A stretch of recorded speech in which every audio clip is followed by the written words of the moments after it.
Hey, Agnes. Long time no speak. Where are you right now? Casey! Yes, it's been a long time indeed. What can I do for you, my dear? I'm out running some errands at the moment. Why? Me and Gary just arrived at your house. Huh? My house? Yes, your house.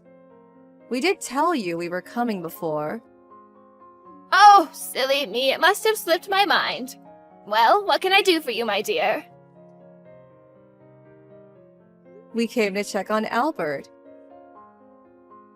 We were worried when we heard you'd be taking full responsibility for him and looking after him at home. I see. Well, what do you want me for? Is there something I can do for you, dear? My husband's at home, is he not? Agnes? I don't want to be rude or anything, but I think what's going on here is horrible. Horrible? What the devil are you talking about? The situation with Albert. You're not caring for him at all, are you? He told us he hasn't taken a bath for a month. He has to crawl to the toilet on his hands and knees.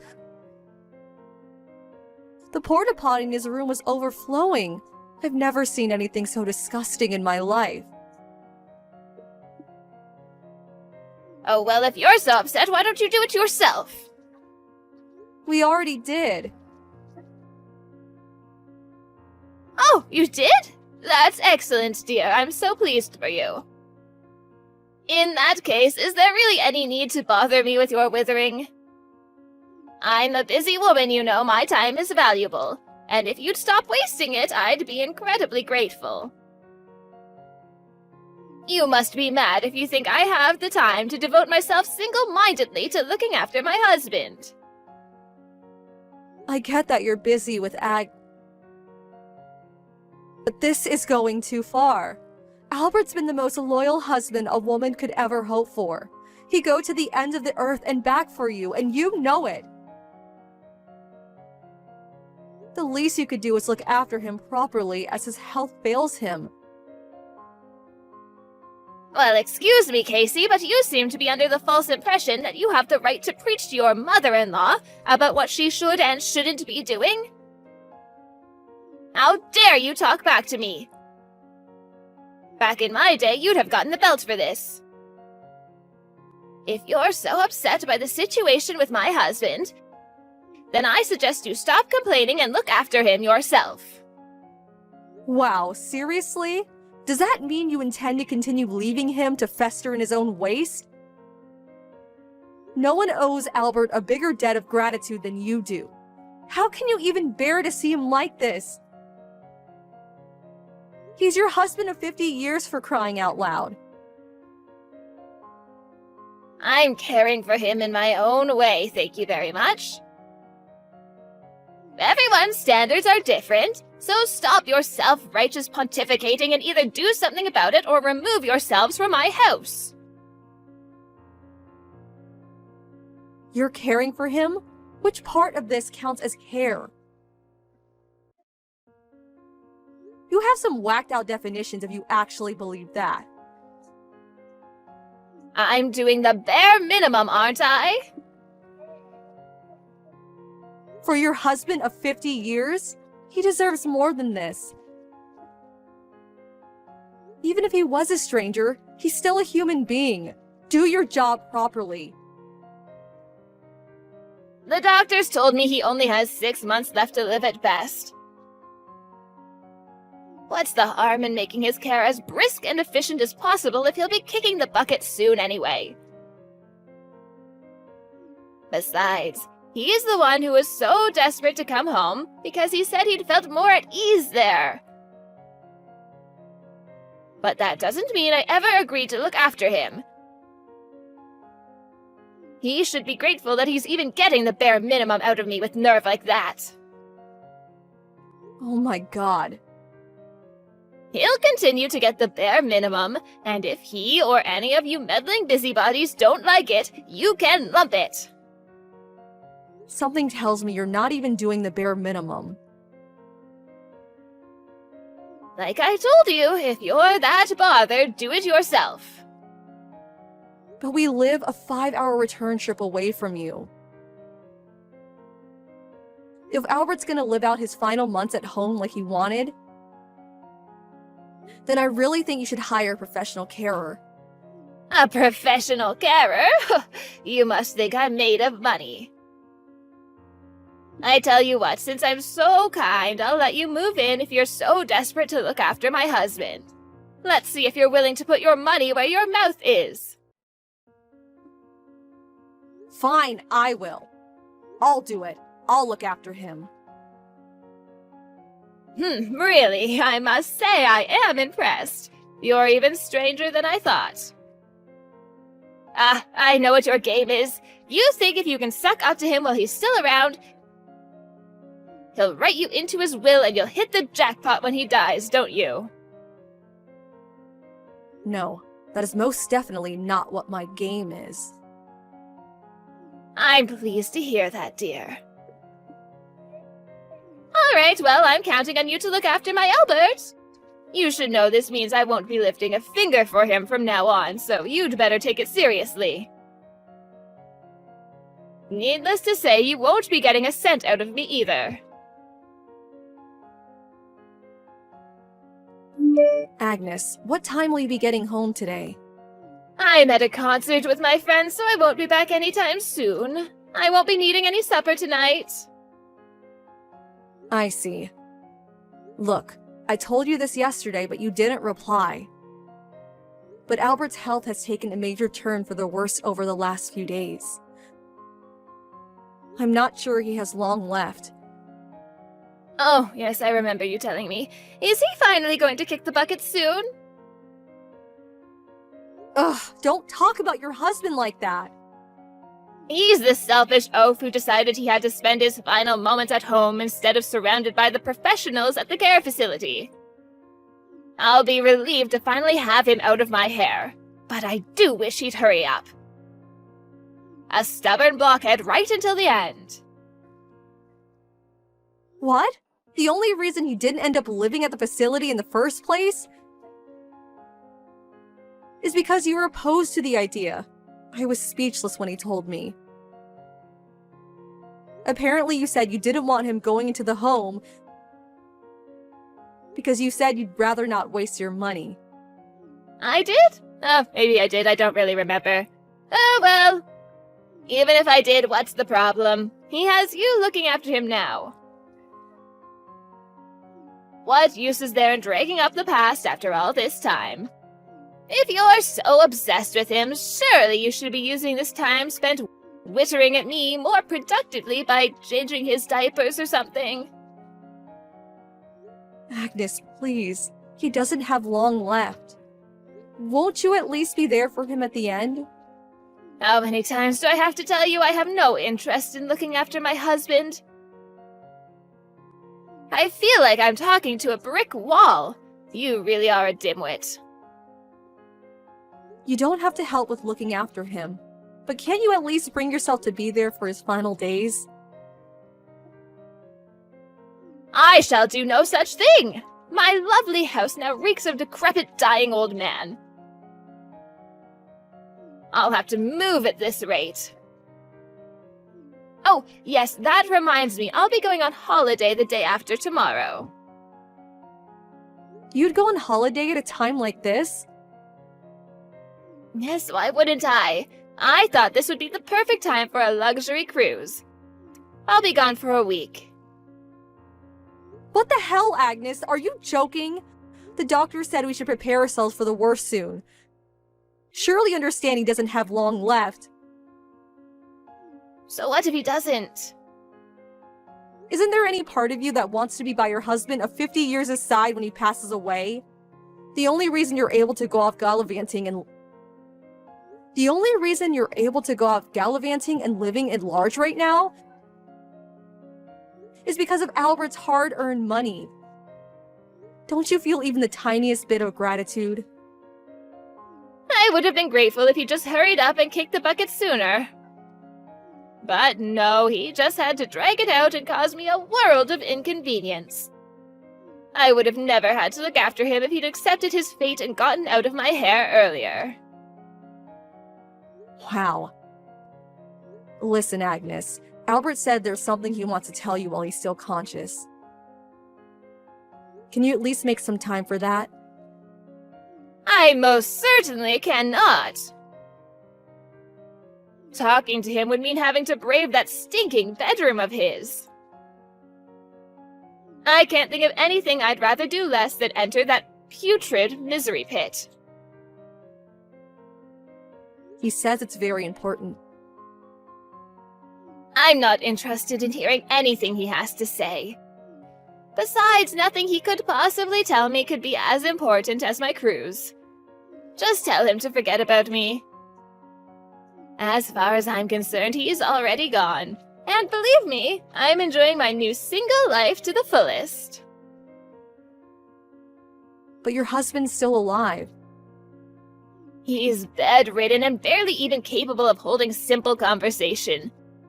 Can you really call that being alive? Ah, they just started letting everyone into the concert hall. Gotta go. Toodles! I'm not done speaking to you yet. What time will you be coming home tonight? Are you stupid as well as ugly? I told you I'll be home late. You're such a pain in my ass, you cocky little upstart. Do me a favor and die along with my husband. I'm turning my phone off so you can't harass me anymore, so you may as well not bother messaging me again today.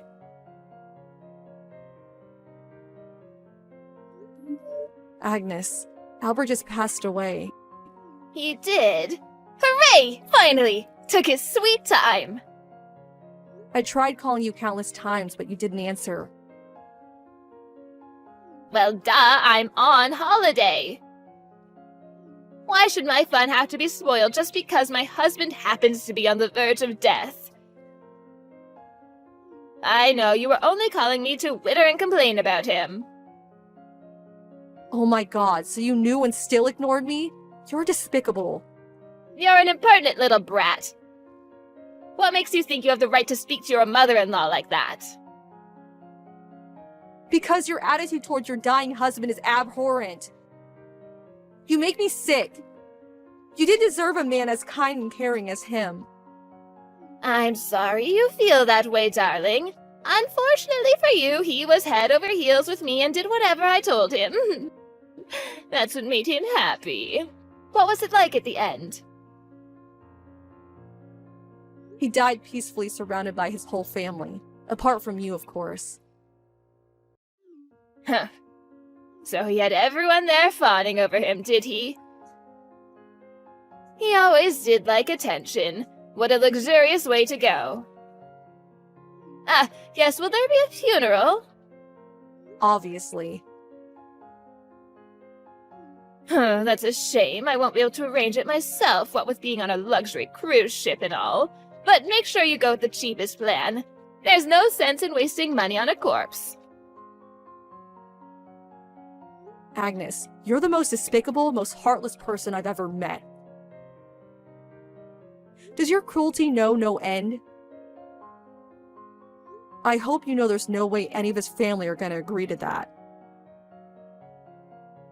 It's not like we were planning on breaking the bank, but we do at least intend to give him the respect he deserves by giving him a nice send-off. A nice send-off? Ugh, gross, I could vomit. Oh, I know what this is. You feel brave enough to stand up to me now because you have his family behind you, don't you? Pathetic. No, it's not like that at all. I know. You think you'll get some of his will. Is that it?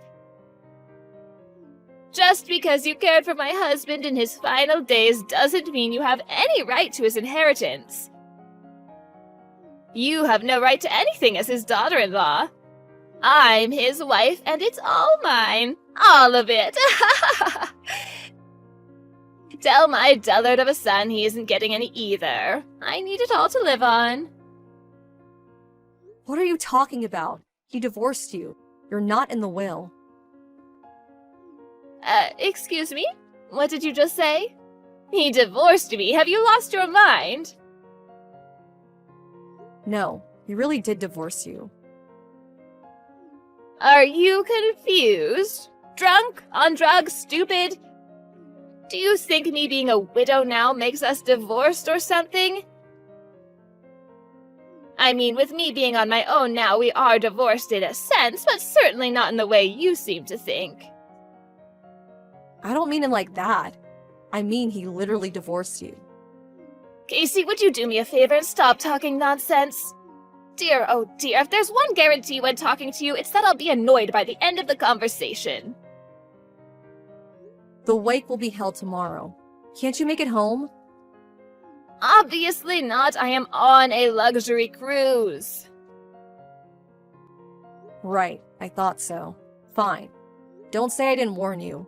Don't act surprised or come crying to me when you find out. Oh yeah, there was one more thing.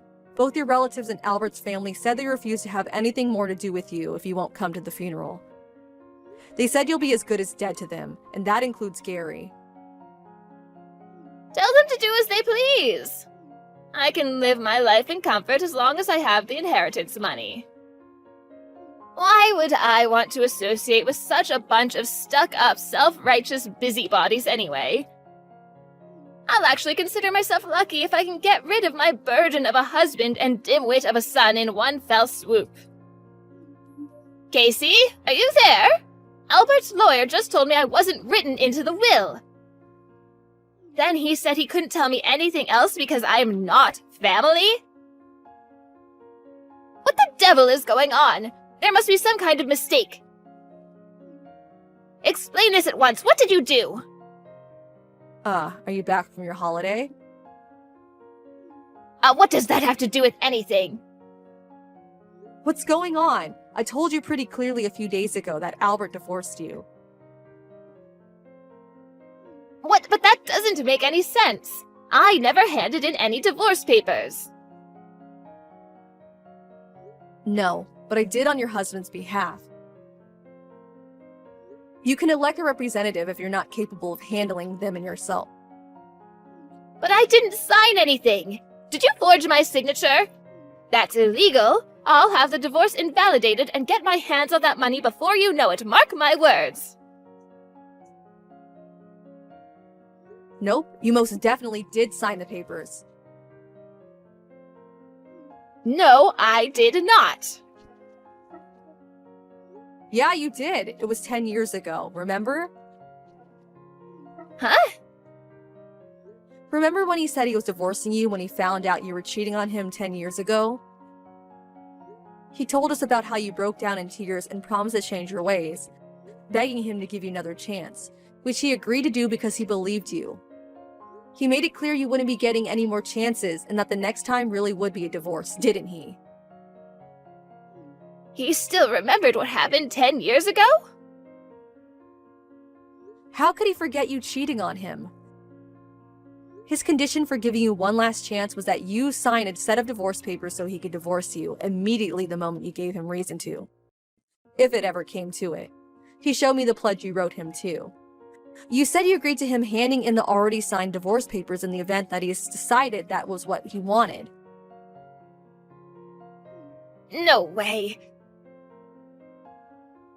I thought that was all just to scare me. I never thought he'd actually do it. You brought this on yourself. He wanted to speak to you before he passed away. I did tell you that, but you wouldn't listen. I didn't know it was about divorce. Not my problem. The bottom line here is that you're not in the will, and you're not getting any of the inheritance. All you're entitled to is half of the money from the house. Is that it? But that barely amounts to $20,000. You should be grateful you're even getting that. You're the one who spent every last cent of his savings without his permission, I might add. There'd be grounds for a legal challenge there if any of us had the energy to go through the drama. The fact that you think you actually deserve anything beyond that just shows that your arrogance truly knows no bounds. Am I really not getting a single cent? Nope, why would you? You're a stranger. Wait, no, what am I supposed to do now? Well, first of all, you need to get the hell out of that house. You might have both paid for it, but it was in Albert's name. And he decided to give it to your son. He's putting up for sale, and you're sure as hell not welcome in it anymore. You'll have a month to get your things together and leave. You'll get your share when we sell it. You mean I have to leave my own home? Correction, you have to leave Gary's home. But I can't, I have nowhere else to go. How am I supposed to find somewhere else to live in a month? I won't even be able to afford to pay rent without my share of the money from the house. Even then, how am I supposed to live out my retirement on a poxy $20,000? I'm repeating myself here, but once again, that's not my problem. Your future has nothing to do with me or Gary, and you need to figure it out on your own. Enough of this nonsense. There is no point in speaking to you. I'm calling my son. You may as well not waste your time. He already blocked you. He did what? I told you very clearly, didn't I? That he'd sever all ties with you if you didn't show up at his dad's funeral. Even still, does he really have to be so hasty? I think you understand how serious he is now. We'll be doing everything else through the lawyer. So he has no reason to speak to you anymore. You'll still speak with me, won't you, Casey? Nope. I spent more time with Albert before he passed away than anyone. And he told me there was something he wanted me to know. There was? What was it? Was it about me by any chance? Don't make me laugh. He couldn't have cared less about you after the way you treated him. He just wanted me to know how grateful he was for me being there to care for him during his final days. Gary was always there on weekends too. He told us he couldn't have been happier to have such an amazing family. He had the nerve to live out his last days in peace and happiness after divorcing me and writing me out of his will? Ugh, I hope he rots in hell for this. If hell's real, I know someone who's definitely going there, but it's not your husband. To think he worked so hard to provide for you, to be there for you and to make you happy, and even went as far as forgiving you when you cheated on him, and you repay him by leaving him to fester in his own waste during his final days when he needed you more than ever. You're the most disgraceful human being I've ever had the misfortune of knowing. The only disgrace here is my husband. He left me to drown and gave the lifeboat to my son. My son who blocked me. I know, right? What a shame. It couldn't have happened to a bigger scumbag. Cutting you out of our lives was the easiest decision me and Gary ever made. I hope you live out the rest of your life in despairing loneliness and isolation. For dying alone, depressed in some cold, dark place where you can't bother the rest of humanity. Casey. There was over $200,000 in my husband's will, right? Do you think you might be able to help me out? Even if it's just a little. I'd really appreciate any support you can give me. You must be joking. Do you seriously think we'd give you a single cent? I'm begging you. I'm being 100% serious when I say I won't be able to get by as things stand. How am I supposed to live with no money and no family? Not my problem. I apologize for making you look after him. But it's over for me if I don't find some place to live or get my hands on some money, and soon. I mean it, I'll be lying dead in the street before long if you go through with this. I'm begging you, please. Please talk to my son and tell him how sorry I am. I really am, I mean it. Please convince him to give me some money. It doesn't have to be much, anything will do. You still don't get it, do you? You can die in the street for all we care. Casey, I may only be your mother-in-law, but that still makes me your mother. How could you say such a horrible thing? No, you're not. Albert divorced you, remember? You're not my mother-in-law, and you're certainly not my mother. You're nothing. Gary feels exactly the same, so you needn't bother going crying to him either. We're only your family when it suits you. You exasperate me. Casey, I'm begging you. What do I have to say to change your mind, please? Help me. I can't make it on my own. Surely it's not because you're on your own that you're screwed, but because you're broke. A reality you brought entirely on yourself.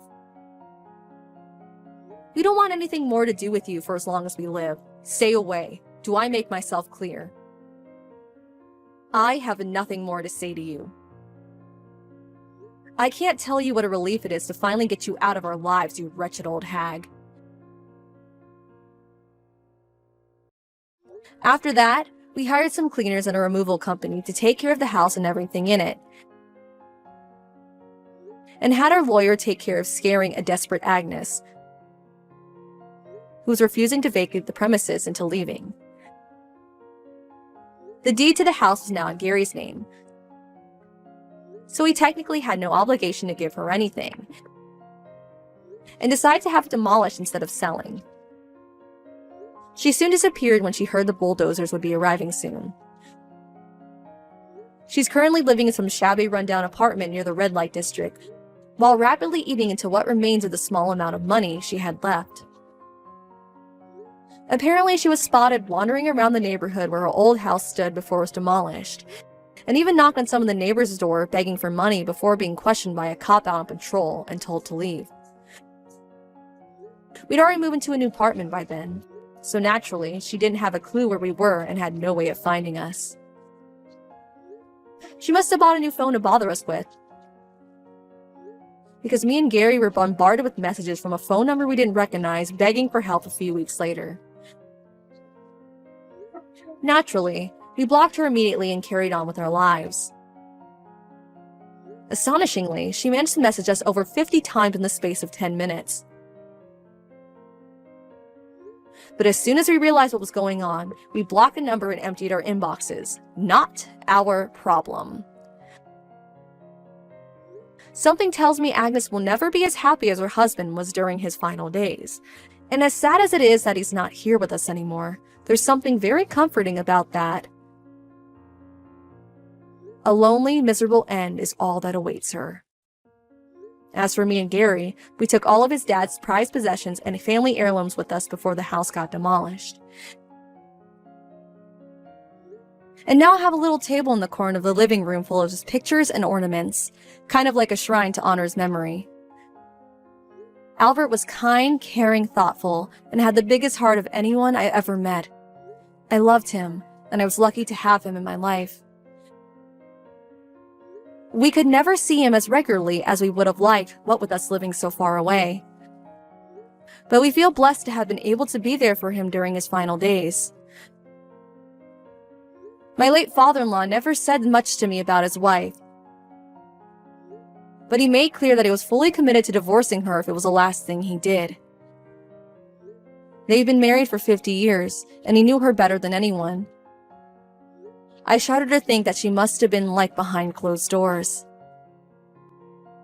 I don't know whether heaven is real, but if it is, I like to think he's up there, looking down on me and Gary with a smile on his face. I hope he can forget his evil ex-wife and live up there in happiness. Who knows? Maybe we'll be reunited one day.